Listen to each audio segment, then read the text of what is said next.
आकांक्षा दुबे जी की मौत पे आकांक्षा दुबे जी की मां ने बहुत बड़ा बयान दे दिया है। जी हाँ, आकांक्षा सिंह की मां ने पुलिस में केस दर्ज कराया है और सीधा सीधा आरोप लगा रही हैं समर सिंह और संजय सिंह पे।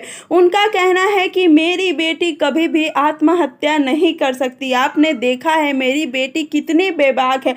जब वो इंडस्ट्री में पहली बार आई थी, स्ट्रगल कर रही थी, तब उसने ऐसा किया नहीं। अब वो ऐसा कैसे कर सकती है? उसका मर्डर हुआ है और मर्डर किसी और ने नहीं बल्कि समर सिंह और संजय सिंह ने किया है। वो पूरे दावे के साथ कह रही हैं। बहुत सारे न्यूज़ रिपोर्टर भाई ने अपने चैनल पे वीडियो डाला है, आप जाकर देख सकते हैं। तो कहीं ना कहीं समर सिंह पे आरोप लग रहे हैं। समर सिंह जी का इस समय कोई अता पता नहीं है। कल एक खबर आई थी कि समर सिंह ने अपने फ़ोन को ऑफ कर दिया है। तो क्या आकांक्षा जी की मां के केस पे समर सिंह की गिरफ्तारी होगी? आगे ज़रूर बताऊंगी।